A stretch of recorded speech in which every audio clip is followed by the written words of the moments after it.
আসসালামু আলাইকুম।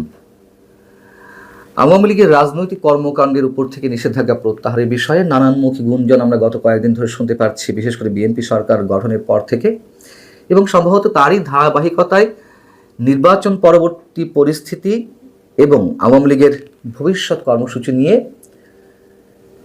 দলীয় সভানেত্রী শেখ হাসিনার সঙ্গে একটি ভার্চুয়াল বৈঠক অনুষ্ঠিত হয়েছে।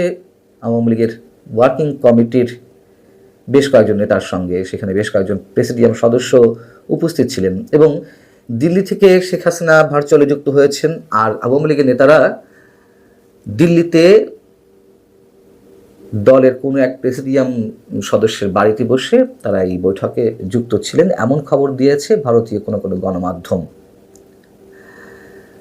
প্রশ্ন হচ্ছে যে আসলে কোনো ধরনের সিগন্যাল সত্যি সত্যি আওয়ামী লীগ পেয়েছে কিনা রাজনৈতিক কর্মকাণ্ড প্রত্যাহারের বিষয়ে।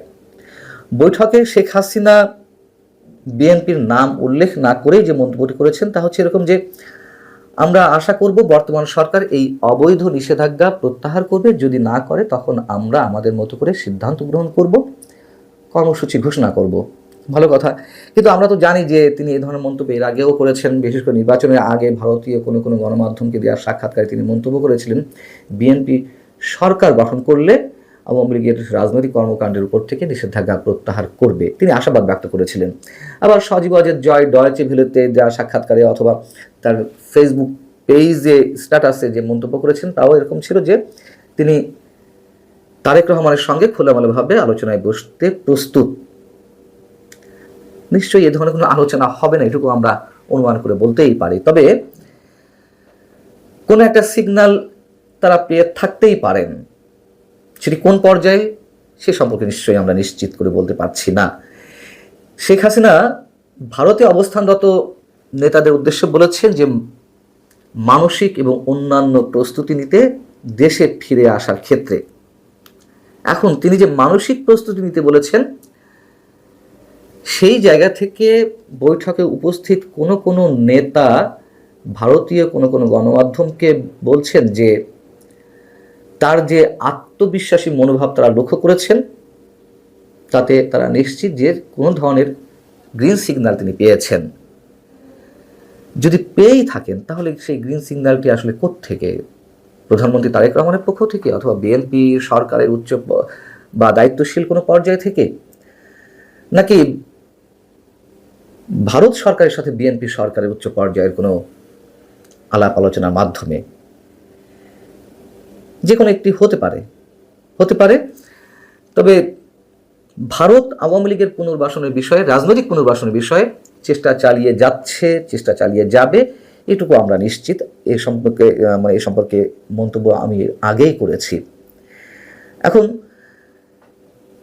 ধরে নিলাম ইতিবাচক বার্তা পেয়েছেন আওয়ামী লীগের হাইকমান্ড যে কোনো মাধ্যমে, অথবা পাননি, যেটিই হোক না কেন। তো ভারত সরকারের মাধ্যমে বিএনপি সরকারের কোনো ধরনের গ্রিন সিগন্যাল, অথবা সরাসরি শেখ হাসিনার সাথে বিএনপি সরকারের উচ্চ পর্যায়ে কারো কথা হয়েছে কি হয়নি, সেটির চেয়ে বড় কথা এটুকু আমরা নিশ্চিত করে বলতে পারি, ভারতে আওয়ামী লীগের যে নেতারা অবস্থান করছেন, আমি যতটুকু জানি ভারত সরকার চাইছে না তারা আর বেশি দিন সেখানে অবস্থান করুক। মানে দেশ থেকে শত শত কোটি টাকা, হাজার হাজার কোটি টাকা নিয়ে ভারতে বসে থাকবেন, কিংবা অন্যান্য দেশে বসে বড় বড় কথা বলবেন, হাতে গোনা 2-4 জন ছাড়া বাকিরা তো সব এই অবস্থায় দেশ ছেড়েছেন। তারা বহাল তবিয়াতে থাকবেন, আর দেশের মধ্যে তৃণমূলের নেতাকর্মীরা মার খাবেন, জেলে যাবেন, কারাগারে দিনের পর দিন থাকবেন, সহায় সম্পত্তি, ব্যবসা বাণিজ্য সব শেষ হয়ে যাবে। এই নেতাকর্মীদের আর কতদিন ধরে রাখা যাবে এভাবে? শীর্ষ নেতাদের মানসিক প্রস্তুতি নিতে বলা হয়েছে, আর কতদিন ধরে মানসিক প্রস্তুতি নেবেন? দেশে যেই নেতাকর্মীরা এখনো পর্যন্ত রয়েছেন তারা এখনো পর্যন্ত আতঙ্কের মধ্যে আছেন। তার মধ্যেও আমরা দেখছি দেশের বিভিন্ন স্থানে আওয়ামী লীগের দলীয় কার্যালয়গুলো তারা স্বতঃপ্রণোদিত হয়ে খোলার ব্যবস্থা করছেন, অথবা কোথাও কোথাও স্থানীয় বিএনপি নেতাকর্মীদের সহায়তায় তারা এই কাজগুলো করছেন। আবার দলীয় কার্যালয় খোলার পরে কথিত জুলাই যোদ্ধা সেগুলো আবার তালা লাগিয়ে দিচ্ছেন, ভাঙচুর করছেন। এই যখন অবস্থা, তখন এই বিষয়টিকে ইঙ্গিত করে বিএনপির মহাসচিব এবং স্থানীয় সরকার বিষয়ক মন্ত্রী মির্জা ফখরুল ইসলাম আলমগীরের দৃষ্টি আকর্ষণ করা হয়েছিল সাংবাদিকদের পক্ষ থেকে। তিনি উত্তর বলেছেন যে এটা এইভাবে খোলা হোক আমরা চাইনি, যেহেতু আইনগতভাবে বলা আছে যে তাদের কার্যক্রম নিষিদ্ধ, সেভাবেই এটাকে দেখা হবে সব জায়গায়।